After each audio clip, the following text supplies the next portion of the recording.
Your daughters will be raped and your sons beheaded unless we stop Islam once and for all.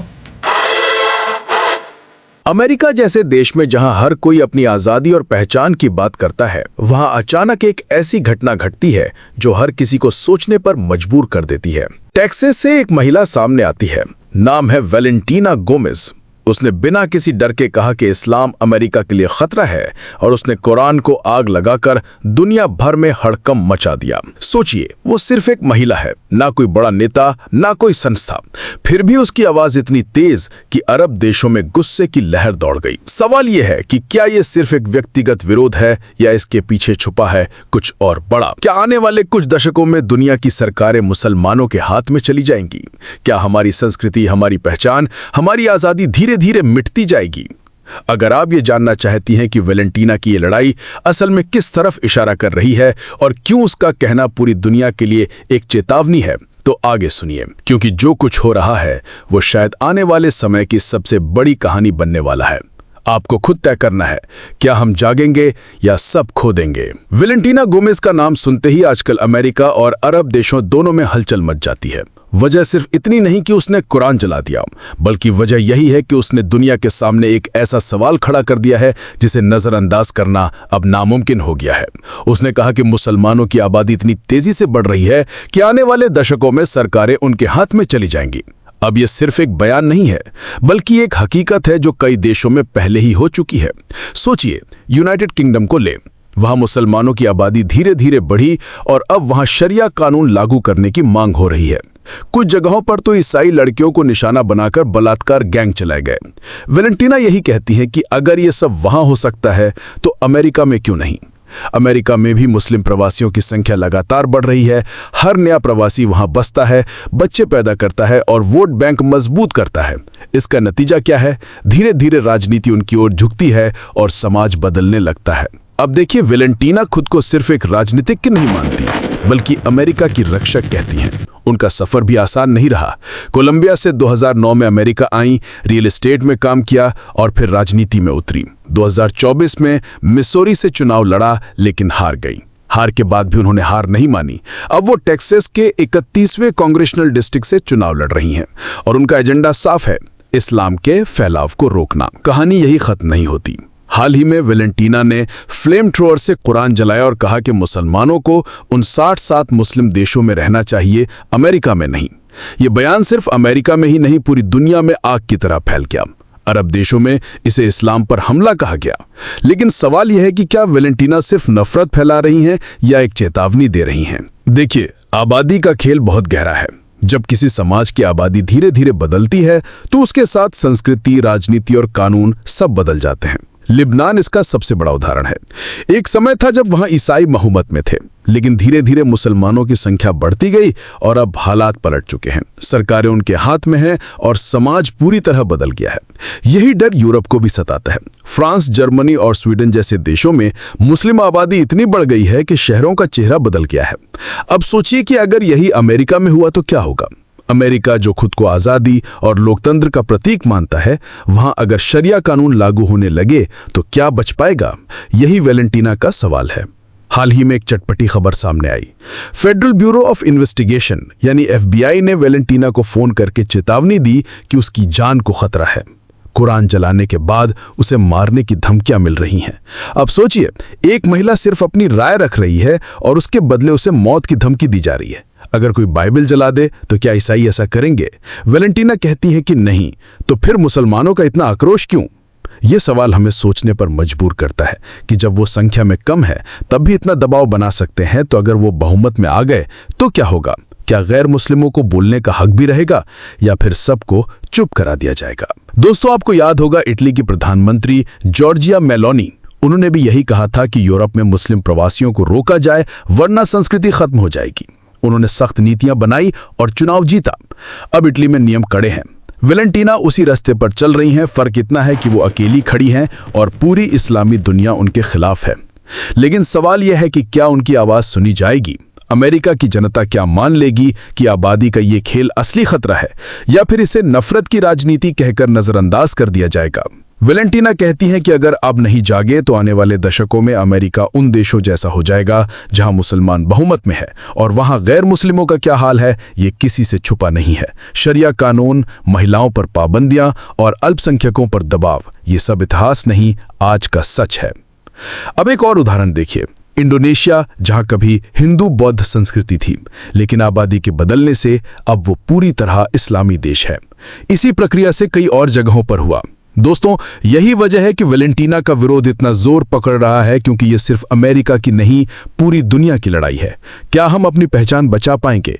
क्या हमारी आने वाली पीढ़ियां अपने ही देश में अजनबी बनेंगी? ये सवाल हर उस इंसान के सामने खड़ा है जो आज़ादी और संस्कृति को महत्व देता है।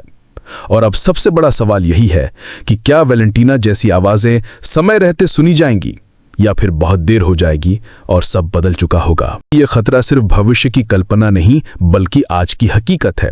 आपको शायद लगे कि ये बातें अतिशयोक्ति हैं, लेकिन अगर हम आंकड़ों पर नजर डालें तो साफ दिखेगा कि कई देशों में डेमोग्राफिक बदलाव तेजी से हो रहा है। जैसे पानी में नमक धीरे धीरे घुलता है और स्वाद बदल देता है, वैसे ही आबादी का बदलाव समाज की पहचान बदल देता है। मसलन लेबनान में ईसाई बहुमत हुआ करता था, लेकिन धीरे धीरे मुसलमानों की संख्या बढ़ती गई और अब स्थिति पूरी तरह बदल चुकी है। वहां कानून, राजनीति, यहां तक कि स्कूल और सामाजिक व्यवहार तक पर असर दिख रहा है। यूरोप की हालत भी अलग नहीं है। फ्रांस में मुसलमानों की आबादी 10% है, लेकिन कई शहरों में वो बहुमत में है। वहां अब दंगे आम बात हो गए हैं, पुलिस तक मुसलमानों के पक्ष में खड़ी दिखती है। जर्मनी और स्वीडन जैसे देशों में भी यही स्थिति सामने आ रही है। अब आप सोचिए कि अमेरिका जैसे शक्तिशाली देश में अगर यही प्रक्रिया शुरू हो जाए तो क्या होगा। अमेरिका खुद को आज़ादी, मानवाधिकार और लोकतंत्र का केंद्र मानता है, लेकिन अगर आबादी का संतुलन बिगड़ गया तो वहां की संस्कृति, कानून और समाज पर क्या असर पड़ेगा? यही सवाल वेलेंटीना बार बार उठा रही हैं। उनका कहना है कि अगर आप नहीं जागे तो आने वाले दशकों में अमेरिका उन देशों जैसा बन जाएगा जहां शरिया कानून लागू है और गैर मुस्लिमों पर पाबंदियां लगाई जाती हैं। हाल ही में उन्होंने एक वीडियो में कहा कि मुसलमानों को उन 7 मुस्लिम देशों में जाना चाहिए जहां उनकी आबादी ज्यादा है, अमेरिका में नहीं। ये सुनते ही अरब देशों में हड़कंप मच गया। सोशल मीडिया पर लोग उन्हें नफरत फैलाने वाली कहने लगे। लेकिन असली सवाल यह है कि क्या उन्होंने जो कहा वो गलत है? क्या किसी समाज का अपने भविष्य को लेकर चिंता जताना अपराध है? आपको शायद याद होगा कि इटली के प्रधानमंत्री जॉर्जिया मेलोनी ने भी यही कहा था कि यूरोप में बढ़ती मुस्लिम आबादी पर चेतावनी दी थी। उन्होंने कहा था कि अगर प्रवासन रोका नहीं गया तो यूरोप की संस्कृति खतरे में पड़ जाएगी। उनके विरोधियों ने उन्हें कट्टरपंथी कहा, लेकिन जनता ने उन्हें चुना। आज इटली में कई सख्त नीतियां लागू हैं। इससे साफ है कि कई लोग आबादी के बदलाव से डर रहे हैं और बदलाव रोकना चाहते हैं। अब आइए सीधे आंकड़ों पर नजर डालते हैं। दुनिया में इस्लाम दूसरा सबसे बड़ा धर्म है। 2 अरब 50 करोड़ अनुयायी हैं, जो दुनिया की लगभग 25% आबादी है, और ये संख्या तेजी से बढ़ रही है। वजह साफ है, जनदर ज्यादा है और प्रवासन यानी दूसरे देशों में बसना भी जारी है। यही वजह है कि यूरोप, अमेरिका और अन्य महाद्वीपों में मुस्लिमों की संख्या तेजी से बढ़ रही है। लेकिन सवाल यह है कि क्या ये बदलाव सिर्फ संख्या तक सीमित रहेगा? नहीं, जैसे जैसे आबादी बढ़ती है वैसे वैसे वोट बैंक मजबूत होता है, फिर कानून बदलते हैं, नीतियां बदलती हैं और अंत में संस्कृति बदल जाती है। उदाहरण के तौर पर मिशिगन में मुसलमानों को पुलिस में जगह मिल रही है। कई जगहों पर अजान लाउडस्पीकर से बजती है। कुछ शहरों में LGBTQ झंडों पर रोक लगाई जा रही है। ये बदलाव संकेत हैं कि समाज का चेहरा बदल रहा है। वेलेंटीना कहती हैं कि ये सब एक बड़ी साजिश का हिस्सा है। उनका दावा है कि मुस्लिम ईसाई देशों में बलात्कार और हत्या के जरिए अपना राज कायम कर रहे हैं। ये बातें सुनने में कठोर लग सकती हैं, लेकिन उनका मानना है कि ये चेतावनी देने का तरीका है। वो कहती हैं कि अगर हम चुप रहे तो आने वाले वर्षों में अमेरिका उन देशों जैसा बन जाएगा जहां गैर मुस्लिम दबकर जीते हैं। अब एक और ताज़ा खबर सुनिए। अगस्त 2025 में वेलेंटीना ने फिर से कुरान जलाते हुए कहा कि वो टेक्सास में इस्लाम को खत्म कर देंगी। वीडियो वायरल हो गया, अरब देशों में विरोध हुआ, लेकिन अमेरिका में कई लोग उनके साथ खड़े हो गए। यही नहीं, FBI यानी फेडरल ब्यूरो ऑफ इन्वेस्टिगेशन ने खुद उन्हें फोन करके चेतावनी दी कि उनकी जान को खतरा है। ये वही संस्था है जो देश की सुरक्षा देखती है। अगर एक महिला सिर्फ सच बोलने की वजह से जान को खतरा हो तो समझिए हालात कितने गंभीर हैं। अब सवाल उठता है कि क्या ये सब सिर्फ अमेरिका तक सीमित रहेगा? नहीं, यही प्रक्रिया कई देशों में हो रही है। जैसे इंडोनेशिया में हिंदू बौद्ध संस्कृति धीरे धीरे खत्म हो गई, इसी तरह यूरोप में कई शहरों का चेहरा बदल चुका है। ये बदलाव सिर्फ आबादी का नहीं बल्कि पूरी सभ्यता का है। वेलेंटिना का मानना है कि अगर अब नहीं जागे तो आने वाले सालों में हमारी पहचान मिट जाएगी। वो कहती हैं कि शरिया कानून लागू होगा, महिलाओं के अधिकार छीन लिए जाएंगे और गैर मुस्लिमों को दबा कर रखा जाएगा। उनके विरोधियों का कहना है कि वो नफरत फैला रही हैं, लेकिन क्या सच बोलना नफरत है? क्या अपनी संस्कृति बचाना अपराध है? ये वही सवाल हैं जिन्हें दुनिया के कई हिस्सों में लोग महसूस कर रहे हैं। सोचिए कि अगर यूरोप में हो रहा है तो अमेरिका में क्यों नहीं हो सकता? अमेरिका में भी प्रवासियों की संख्या लगातार बढ़ रही है, जन्म दर ज्यादा है, वोट बैंक बन रहा है, धीरे धीरे राजनीति झुक रही है। अगर यही चलता रहा तो क्या अमेरिका भी उन देशों जैसा नहीं बनेगा जहां धार्मिक कट्टरता कानून बनकर समाज पर थोपी जाती है? तो दोस्तों, यही असली सवाल है कि क्या हम समय रहते जागेंगे या फिर चुप रहकर सब खो देंगे?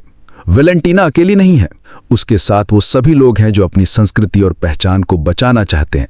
लेकिन क्या हम उनकी आवाज सुनेंगे? यही तय करेगा कि आने वाला भविष्य कैसा होगा।